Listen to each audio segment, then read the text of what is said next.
I want you to imagine growing up in a house where coffins come more often than birthdays. Not once, not twice. Coffin after coffin after coffin, arriving at our compound, year after year, like they were scheduled. Like someone somewhere had written it in a calendar and was simply ticking the boxes. I was a child. I didn't understand it. I just knew that every few years there would be crying. There would be women in black wrappers filling our compound. There would be a wooden box. And there would be a man inside that box. A man from our family. A man who was always the same age. I didn't know that yet. I just knew the coffins kept coming. My name is Darso. And this is the story of the pattern in my lineage. A pattern that killed every man in my bloodline before they could see their 40th birthday. A pattern that had been running in my family since before my grandfather's grandfather was born. And the story of how, by the grace of God, I broke it. I was about 6 years old the first time I saw one. It was my Uncle Mweke. I didn't know him very well. He lived in another town and only visited during Christmas, but I remember him because he always brought groundnut sweets in his breast pocket, and he had a laugh that shook the whole room. One day, out of nowhere, my mother got a phone call. I remember her face changing, like someone had turned off a light behind her eyes. 2 days later, a coffin arrived at our compound, and Uncle Mweke was inside it. I tugged at my mother's wrapper and asked, "Mama, how old was Uncle Mweke?" She didn't even look down at me. She just said, in this voice that carried no surprise in it, only exhaustion, 39. I was too young for that number to mean anything to me. I just nodded and went back to playing. 2 years later, I was 8. Another coffin arrived. This one was for Uncle Tobena, my father's younger brother, a quiet man who farmed and sent money to my grandmother every month without fail. He collapsed one morning in his farm. Neighbors said he was fine the evening before. No illness, no warning. He just fell and didn't get up. I went to my grandmother. Old Mama Adeze, a fierce, bony woman who never cried, not even in public, and I asked her, "Grandma, how old was Uncle Tobena?" She looked at me with these sharp, tired eyes, and she said, 39.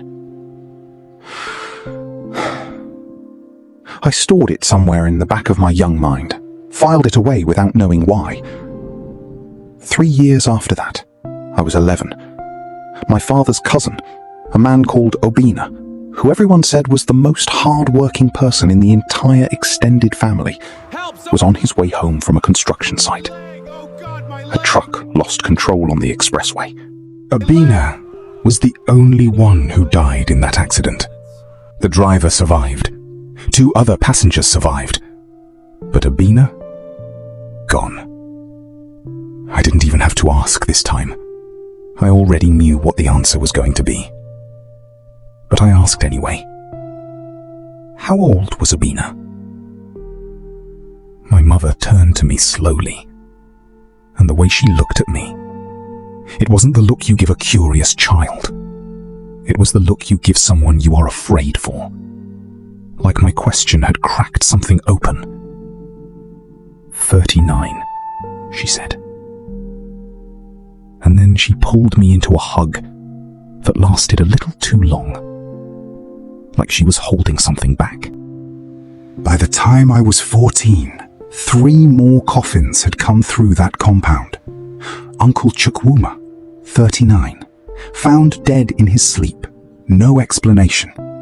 Cousin Emeka, 39, drowned in a river he had swum in hundreds of times before. My own father, a man named Chike, 39 years old, did not wake up one Tuesday morning. I was 13 when my father died. He was in perfect health the night before. He had eaten dinner with us. He had helped me with my school assignment. He had laughed at something on the television. And in the morning, he was just gone. Lying there like he was still sleeping, except he wasn't. No illness, no injury, nothing. And I remember standing at his burial, watching that coffin go into the ground. And for the first time, the number hit me differently. 39. My father. 39. Uncle Nweke. 39. Uncle Tobena. 39. Cousin Emeka. 39. Uncle Chukwuma. 39. Every single one of them. 39. Something cold moved through me that day that I couldn't name. I was 13 years old, and standing at my father's grave, I felt, for the first time, like I was also standing at mine. My mother's name is Adana. Please. She is a small woman with enormous strength. The kind of woman who wakes up before sunrise every morning to pray.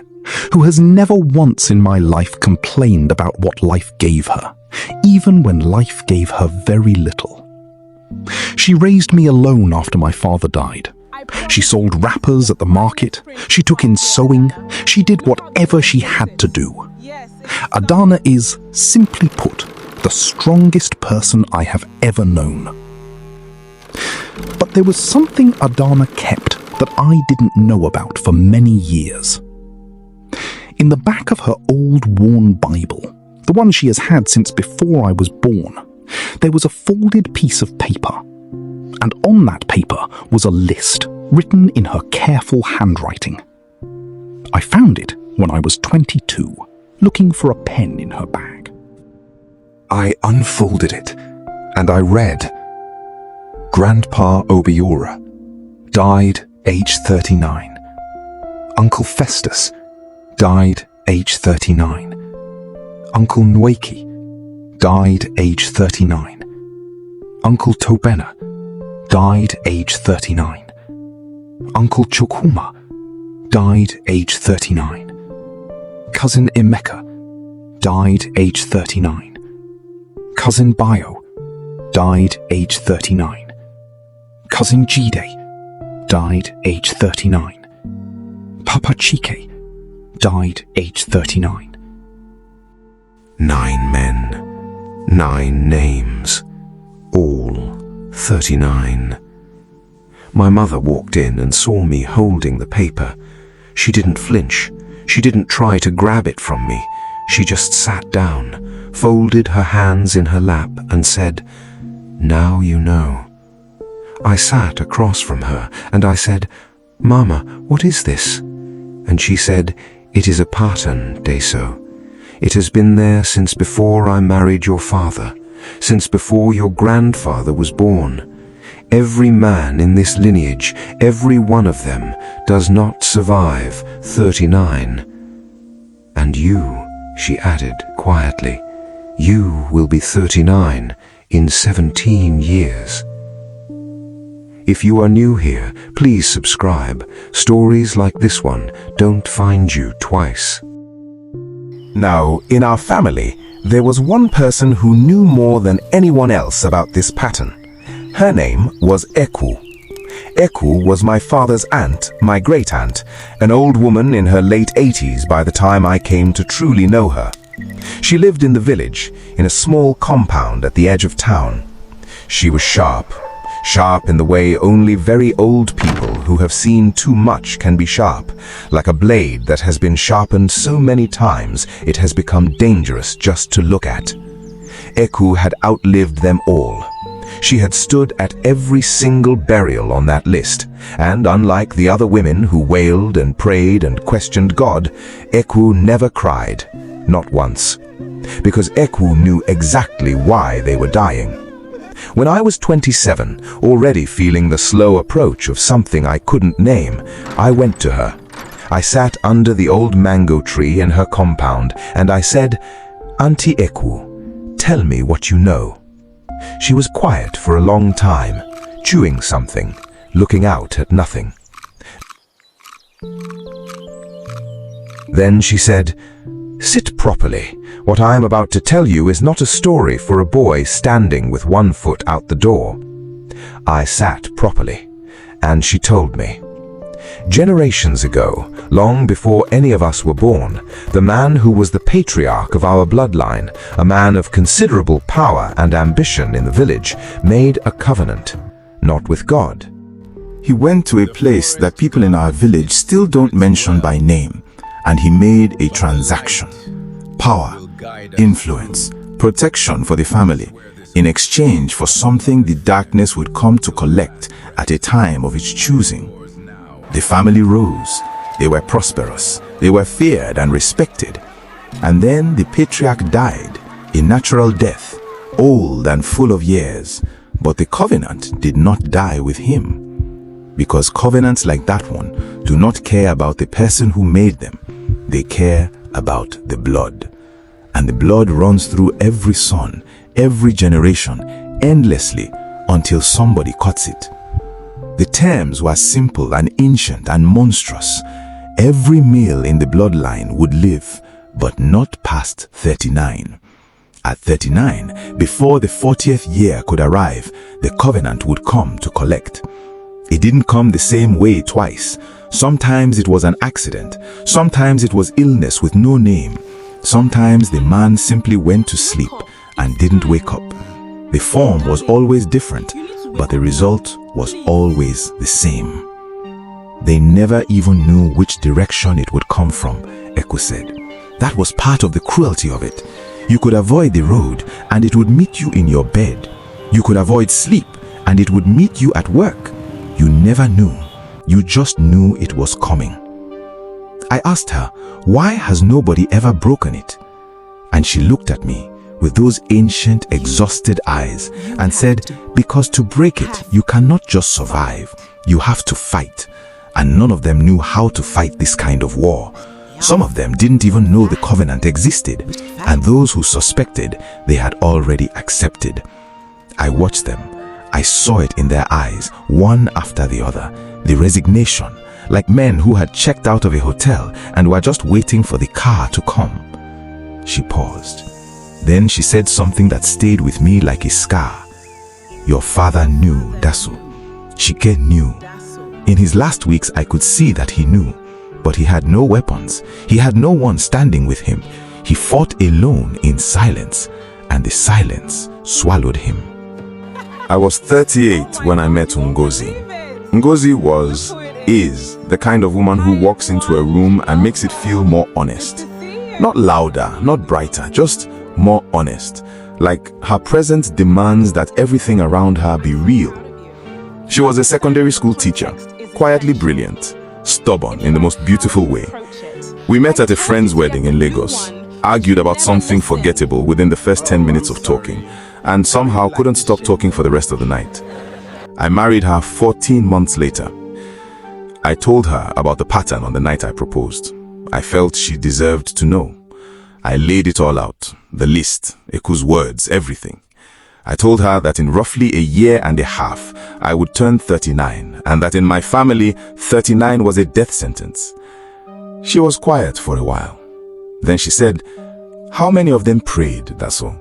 Not just went to church, but actually prayed, actually fought. I didn't have a good answer. She took my hand and said, then that's where we start. I want to tell you about the year I was 39. I want to tell you how the clock sounds different when you know what it might be counting down to. I got my best friend, Toby, involved early.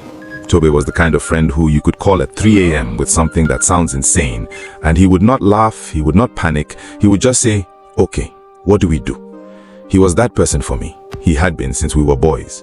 And when I told him everything, Ekwu's words, the list, all of it, he didn't flinch. He said, "Then I'm not leaving your side this year, not for anything." And so, the three of us, me, Ngozi, and Toby, we began to pray. Seriously, consistently. Not the kind of prayer you do because it's Sunday, the kind you do because you genuinely believe your life depends on it. Because mine did. But prayer did not stop the fear, and it did not stop what started happening. It started small, the way these things do.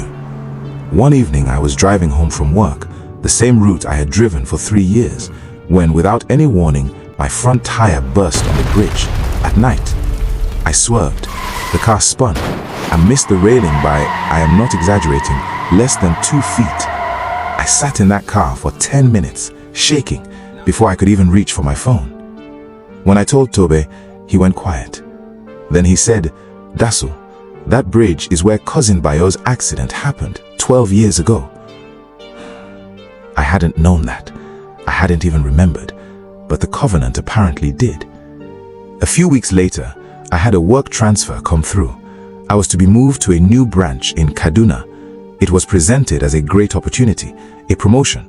My boss was excited about it. Something in me said no. I cannot explain it rationally. There was no logical reason to refuse, but something deep and instinctive in me said, "Do not get on that road." I declined the transfer. My boss was irritated. My colleagues thought I was foolish.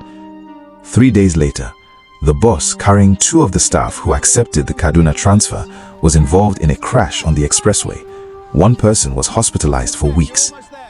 I sat with that information for a long time, in silence. It was learning which directions to step around, but I didn't know all the directions. That was the terror of it. I never knew which form it would take next. Then, the dream started. Every night, the same dream. I am standing in a wide open field. It is night. The sky has no stars, and from the far edge of the field, someone is walking toward me. Just walking, unhurried, like they have all the time in the world. I can never see the face, but the walk, the gait, the movement is familiar in a way that turns my stomach, like I have seen it before, but can't place where. I always woke up before they reached me, always with my heart hammering, always with the sheets soaked through. Ngozi would hold my hand in the dark and say nothing. She knew. She just held my hand. The worst moment, the moment that I think about still, years later, happened on an ordinary Tuesday. I was at work. I excused myself to use the bathroom. I walked in, stood at the sink, turned on the tap, and I looked up at the mirror. And I saw my father's face. Now, I want to be clear. I am not saying I hallucinated. I am not saying there was a ghost. I am saying that in that mirror, in that fluorescent office bathroom light, I saw the face of a man who died at 39, because I had grown into him completely. Same jaw, same eyes, same lines beginning to form on the forehead. I looked exactly like my father looked in the last photograph taken of him. I gripped that sink, and I said to my own reflection, to my father's face, "I am not you, Papa. I love you, but I am not your end. I refuse."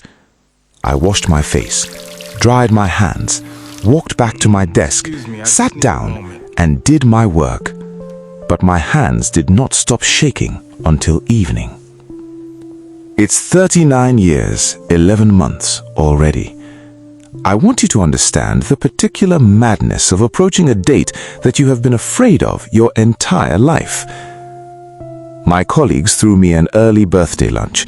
They were laughing, teasing me. Dasso is almost 40, chairman status now, big man. They were genuinely happy for me. And I sat there, smiling, eating my rice, making jokes, and underneath the table, my hands were ice cold. Because in my family, nobody had ever eaten that lunch and lived to eat the dinner. The eve of my 40th birthday. We made a plan. Ngozi, who was now heavily pregnant with our first child, I sent her to her sister's house in another part of Lagos. I wanted her away. Whatever was coming, I did not want it near her or our unborn baby. At our apartment, it was just 3 of us, myself, Tobe, and a pastor named Nimi that Tobe brought. Now, Pastor Nimi was not the kind of pastor who fills stadiums. He was a small, quiet man in his 60s with very ordinary clothes and very extraordinary eyes. When Tobe first called him and explained the situation, Pastor Nimi didn't ask 100 questions. He just said, "I know why you're calling. I'll be there." We began to pray at 9 in the evening. By 10, the atmosphere in that apartment had changed. I don't know how else to describe it. The air became heavier, like the room was filling with something that had no weight in the physical sense, but pressed on everything anyway, like gravity had increased by some invisible degree. Tobe felt it. I saw him roll his shoulders like he was trying to shake something off. Pastor Nimi simply closed his eyes and prayed with more intensity. At 11:15, 45 minutes before midnight, 45 minutes before my 40th birthday, the lights went out. Not a power cut. Our generator was running. The fuel was full. The bulbs simply died. All of them. At once. The temperature in that room dropped. In Lagos, in a closed apartment, the temperature dropped. I could see my breath. And then I felt it. Not with my eyes, not with my ears. I felt it the way you feel when someone is standing directly behind you in an empty room. That primal, ancient awareness that something is present. Something had entered. In the far corner of the room, where the darkness was deepest, there was a stillness that was different from the rest of the room's stillness. A stillness that was aware, a stillness that was looking at me. This was what had come for Uncle Nweke, for Uncle Tobena, for Uncle Chukuma, for Cousin Emeka, for Cousin Bayo, for my father. For my father. And now it had come for me. I understood in that moment with total clarity what they had all felt. This weight, this presence, this thing that simply arrives and waits and expects you to surrender. And for all of them, there had been nothing between them and it. No armor, no one standing with them, just a man and a dark corner and a covenant that had never been broken. I want to be honest with you. I was afraid. I was terrified in a way that language is not fully equipped to carry. My legs were barely holding me, but I stood up. I stood up and I opened my mouth and I began to speak. I called the covenant by what it was, a transaction made in darkness by a man who had no right to trade away the lives of his sons and their sons and their sons and their sons. I renounced it by my blood, by my name. I told it it had no claim on me. I told it it had no claim on the son growing in my wife's womb. I told it that its season in my lineage was finished, that tonight was the last night it would ever come looking for anyone carrying my family's blood. Tobe stood up beside me, shoulder to shoulder, his voice joining mine. Pastor Nimi began to pray in a voice like a deep, slow river, quiet but impossible to stop. And then something happened that I have spent years trying to find the right words for. The room got colder. For a moment, it got much colder, like something that was in that corner was pushing back, like it was pressing in, like it was not accustomed to resistance and was responding to it with force. I did not sit down. I did not stop speaking. And then, like a deep, silent crack running through something very old and very rigid, the room shifted. I felt it more than heard it, like a chain somewhere beneath the floor of everything, snapping, like something that had been tightly coiled for generations or suddenly violently unwinding. The temperature lifted. The darkness in the corner lost its quality of awareness. It was just dark again, just a corner. And then, 11:59, my phone lit up on the floor where I had dropped it. A message from Ngozi. Dasso, the baby just kicked for the first time. He's strong. He's so strong. 1 minute later, midnight arrived. June 14th, my 40th birthday. I was alive. I sat on the floor of that apartment. Tobe sat beside me. Pastor Nimi sat across from us. And none of us said anything for a very long time, because some moments are too large for words. Some victories have to just be sat in, breathed in, felt, before language can touch them. The next morning, sunlight came through the curtains the way it always does. Ordinary yellow Lagos sunlight, the kind I had seen thousands of times before. But that morning, I lay there and I watched it move across the ceiling, and I thought, I made it. 40 years old, alive, the first man in my lineage to cross this line since the covenant was made. I called Ngozi first. She was crying before I even said a word. Then I called my mother, Adana. When she heard my voice, just my voice, saying, "Mama, good morning," she went silent. 10 seconds, 15, I was counting. And then she started to cry. Not the desperate grief cry of a woman used to bad news, something different, something she may never have cried before in her life. The cry of someone finally putting down a weight they have carried for decades. I drove to the village the next week. I sat with Ekwu under the mango tree. She was thinner, more fragile, but her eyes were the same, sharp, ancient, watching. I sat down across from her and I took her hands in mine. She looked at me for a long moment. This old woman who had watched coffin after coffin leave that compound, who had kept every secret, who had carried the knowledge of this covenant like a stone tied to her chest, alone for most of her life. And she said quietly, "You are the first, Dasso." Not a celebration, not a performance, just a quiet, enormous acknowledgement. The weight of every name on that list, every man, every burial, every coffin was in those 4 words. You are the first. I held her hands and I said, "And I will not be the last to make it. I promise you that." She nodded, and for the first time in all the years I had known her, Ekwu smiled. My son was born 2 months later. We named him Chidera. He's growing up in a family where the men live, where the pattern is broken, where the covenant has no claim.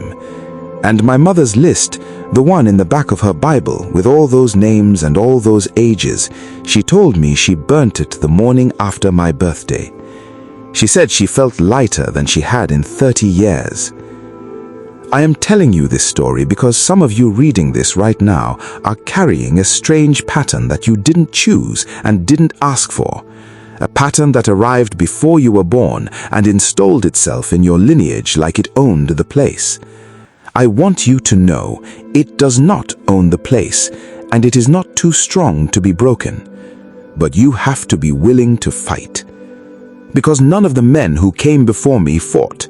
Some didn't know how, some didn't know they needed to, and some, I believe, had simply accepted. Do not accept. Do not ever accept. Now, I have one question for you, and I genuinely want to know your answer in the comments. Have you ever noticed a strange repeating pattern in your family? Losses, struggles, or events that keep happening to the same generation, the same age, the same people, and nobody can explain why? Tell me below. You are not alone.